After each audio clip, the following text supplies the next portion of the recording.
Bonjour à tous, je suis Céline de chez E-Pièces. Aujourd'hui, je vais vous montrer comment changer le moteur de ventilateur de votre four électrique. Comme pour toute réparation, assurez-vous d'avoir le numéro de modèle complet pour la pièce que vous recherchez. Il figure sur votre appareil ou si vous avez des difficultés à localiser ces données, consultez notre site internet. En bas de toutes les pages figure un lien pour vous aider. Pour des mesures de sécurité, déconnectez votre appareil ou éteindre à la prise murale. Si votre four fait du bruit ou si le ventilateur ne tourne pas, il peut être qu'il soit endommagé et qu'il doive être remplacé pour ne pas endommager d'autres parties de votre cuisinière. Nous avons surélevé l'appareil sur un plan de travail pour vous permettre une meilleure visibilité pendant la réparation. Comme vous voyez au fond du four, il y a un panneau de protection que je vais devoir enlever pour accéder aux pièces à changer.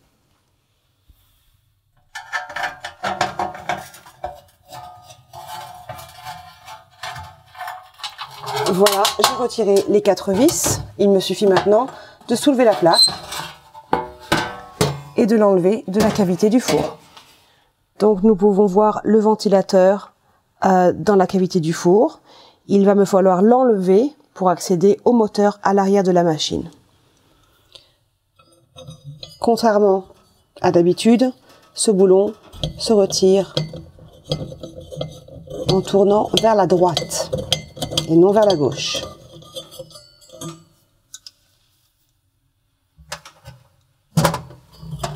Il me suffit d'enlever le ventilateur. Alors je vais enlever la dernière vis qui retient le panneau à l'arrière de l'appareil. Maintenant, pour enlever cette plaque métallique, il suffit d'écarter légèrement les côtés de votre appareil. Il n'y a pas beaucoup de place derrière pour les connexions, les fils sont assez courts. Donc attention, quand vous enlevez le panneau, doucement, je vais le retourner sur lui-même et le placer gentiment sur le côté de la machine. Et nous voyons maintenant ici, le moteur a changé. Alors vous avez une solution ici pour les connexions, c'est de prendre une photo avec votre téléphone pour vous assurer que les connexions soient remises exactement de la même manière, ou tout simplement déconnecter les fils et les replacer instantanément sur le nouveau moteur. C'est ce que je vais faire maintenant. Celui-là va être placé ici, le marron et le jaune. Voilà, je vais le laisser pendre doucement, pas le lâcher, sur le côté. Et maintenant, je peux enlever le moteur défectueux. Il est maintenu par 3 vis, donc je vais juste dévisser le moteur.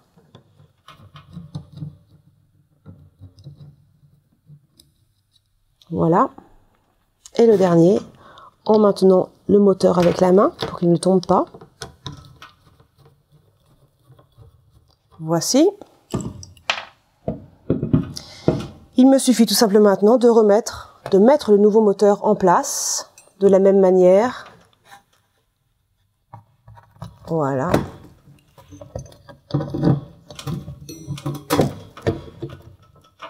En commençant cette fois-ci, bien sûr, par la vis du haut.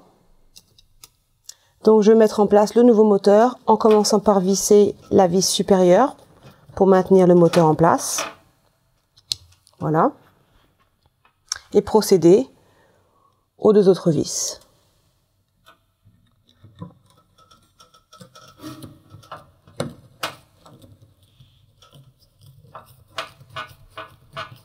Tout simplement.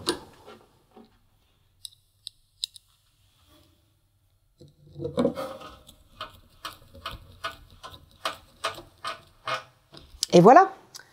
Maintenant, il me suffit de remplacer le panneau arrière en le tournant de la même manière, enfin dans le sens inverse, pour le remettre exactement comme il était avant.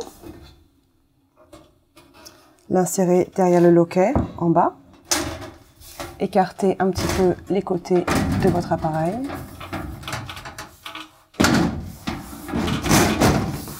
Mettre en place. Et je vais commencer par la partie supérieure pour revisser le tout.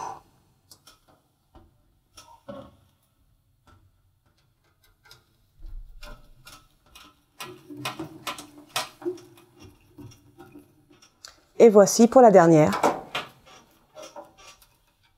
Maintenant, je suis en mesure de remplacer le ventilateur dans la cavité du four.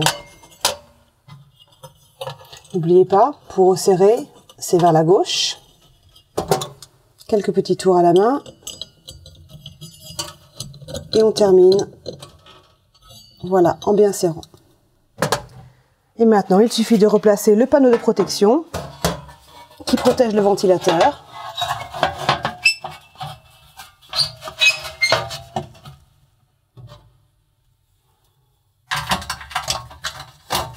Vissez quelques tours à la main, puis finissez avec votre tournevis cruciforme.